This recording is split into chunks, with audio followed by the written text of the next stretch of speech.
Welcome to the Empowered Christian Woman Podcast. My name is Jeanette Cochran. I'm a pastor, women's leadership coach, and self-proclaimed Jesus feminist. I'm on a mission to inspire and equip women everywhere to own our voice, speak up, create, and lead wherever God calls. Because when women rise, everyone wins. Hello, friends, and welcome to the podcast. We are in a special series, Advent Reflections.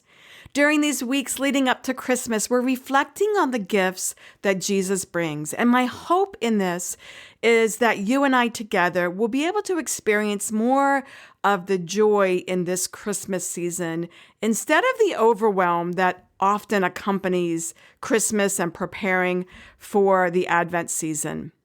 Last week, we focused on hope, the light that shines in our darkness. And today, in the second week of Advent, we turn to peace, a deep, soul-resting peace that Jesus promises even when life feels overwhelming. To begin with, what is peace? Well, the dictionary defines peace as the absence of war, strife, or dissension, or a state of tranquility or serenity. But the word that we translate as peace in the Bible is the Hebrew word shalom. And it goes much farther than just the absence of conflict. It describes the fullness of God's vision for our world. Shalom is a state where everything and everyone thrives in harmony, justice, love, and joy. It's the restoration of the world to the way it was meant to be, free from sin, suffering, and evil. Peace is what we long for, and peace is God's vision for humanity. It's a gift that comes from God, and in order for peace to come to our world, it first has to start in us. We must be at peace ourselves. Isaiah 26:3 tells us, "You will keep in perfect peace all who trust in you, all whose thoughts are fixed on you." Jesus himself said, "Peace I leave with you, my peace I give you. I do not give as the world gives. Do not let your hearts be troubled and do not be afraid." That's in John 14:27. What a promise God gives us.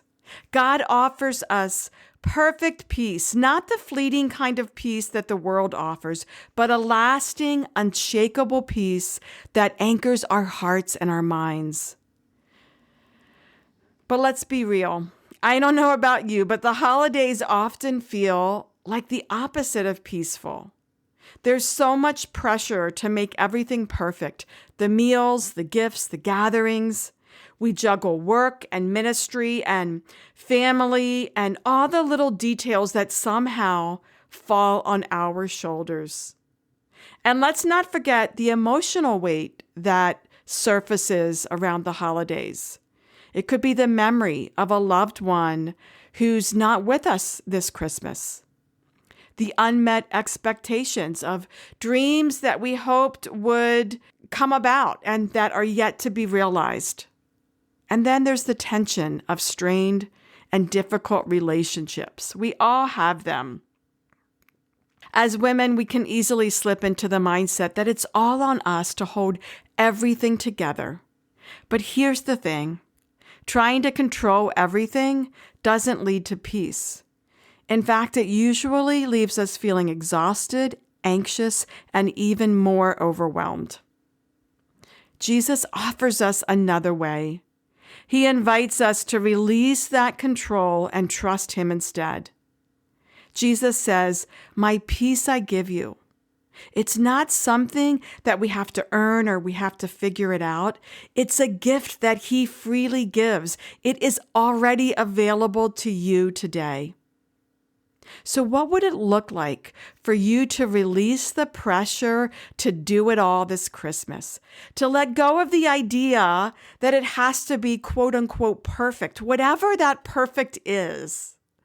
to let go of the idea that we have to control the people and the details around us, and to allow Jesus to calm our restless heart. And if the busyness of the season isn't enough to overwhelm us, there's also another kind of conflict that I know many of us face during the holidays. It's the conflict of navigating difficult relationships. Maybe there's a tension between you and a family member, unresolved conflicts, or old wounds that seem to surface every time you're in the same room. You might be dreading seeing someone this Christmas who always has a critical comment, that person who knows exactly how to push your buttons.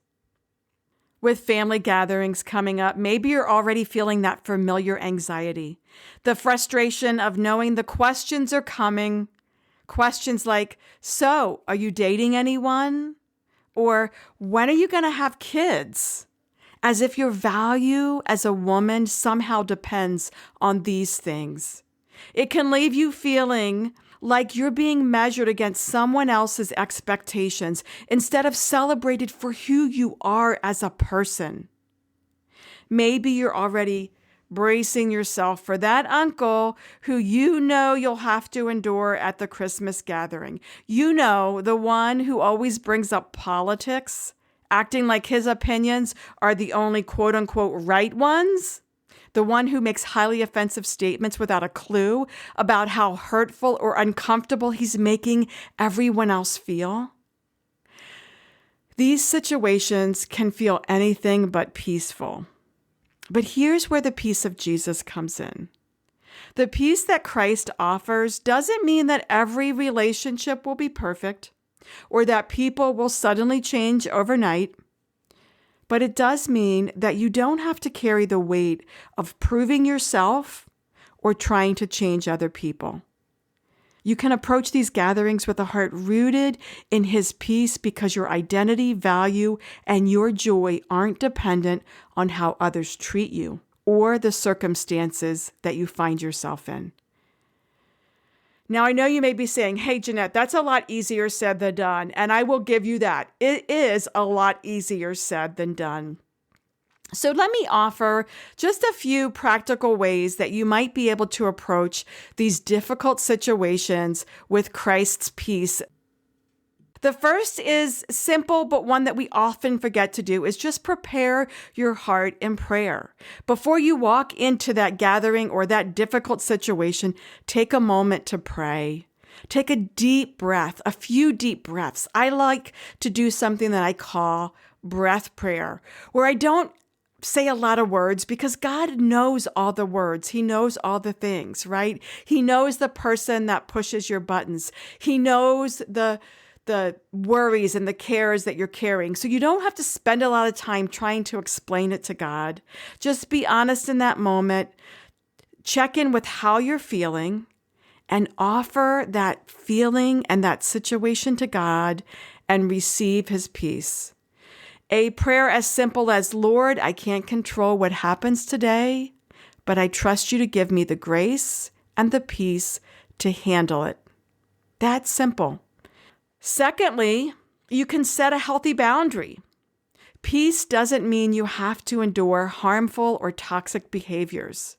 It is okay to excuse yourself from conversations that become too heated or to set limits on how much time you'll spend in difficult environments. Peace doesn't mean that you have to answer the questions or talk about the topics that others bring up at the Christmas holiday. Jesus Himself modeled healthy boundaries when He withdrew to rest or He avoided certain confrontations. You can do the same. We can also choose peace over reacting. It's so easy to get drawn into old patterns of conflict, but you have the power to choose a different response. When someone makes a hurtful comment, instead of reacting, take a deep breath and silently ask God for patience and grace and respond with a calm, kind response, or choose not to respond at all. Sometimes choosing not to respond can diffuse the tension and protect your peace. And then lastly, focus on gratitude. Even in difficult family dynamics or difficult circumstances, there's often something to be thankful for. Look for the good moments, a shared laugh, a kind gesture, or even just the fact that you are still here, you are alive to celebrate another Christmas, that you have made it through another holiday. Gratitude shifts our focus from the stress to the blessings. But we have to look for the grateful moments because our brain will default to the negativity. It doesn't mean there's something wrong with us. It's just the natural way that our brains work. So intentionally every day, look for something to be grateful for. Advent reminds us that Jesus, the Prince of Peace, is with us. As we invite him into our lives, his presence empowers us to navigate family gatherings with grace and strength, even when they're hard. So this holiday season, let go of the pressure to make everything perfect or to fix every relationship, and instead lean into his presence. Trust that Jesus is at work in your heart and in the hearts of those around you. Even if your circumstances don't change, his peace can change you. My friends, peace isn't just a nice idea. It isn't something that we just celebrate at Christmas. Peace is central to the gospel of Jesus. Jesus didn't just preach peace, he lived it. He modeled it between people, peace with God, and peace within the human heart. So it's my prayer that you will experience the peace of Christ, the peace that surpasses understanding, not only here at Christmas, but also throughout the year. And if you are a woman who leads in ministry, I want to encourage you, if you haven't already, gone to my website to pick up my free guide for how you can experience peace and joy while navigating the demands of ministry leadership. I encourage you to do that today. You can go to JeanetteCochran.com/Merry Ministry. That's MERRY, like Merry Christmas. JeanetteCochran.com/Merry Ministry. Because so often as leaders, we spend all of our time trying to create magical Christmas experiences for everyone else. And by the time we show up on Christmas Day, we are exhausted and spent ourselves and realize that we did our best to serve and create joy for everyone else, and we neglected to experience that peace and joy ourselves. As we celebrate the Prince of Peace, who calls us to join him in his work as a peacemaker, as we navigate the conflicts and the tensions in our world, and there are many, conflicts in our communities, conflicts in our churches, conflicts even in our own families. May we be agents of peace. May we surrender to Christ's peace in our own hearts, and may that peace flow outward, showing kindness in a divided world. May we experience and reflect the peace of Christ in real and tangible ways this season, so that we can rise to our full potential, because we know that when women rise, everyone wins. Thanks for joining me for this episode of the Empowered Christian Woman Podcast. If you enjoyed the show, please subscribe and share it with other women in your network. For more information about me and the work that I do, check out JeanetteCochran.com. And I'd love to hear from you personally. Come join the conversation on social. You can find me on Facebook at J. Cochran Coach or Instagram at Jeanette.Cochran.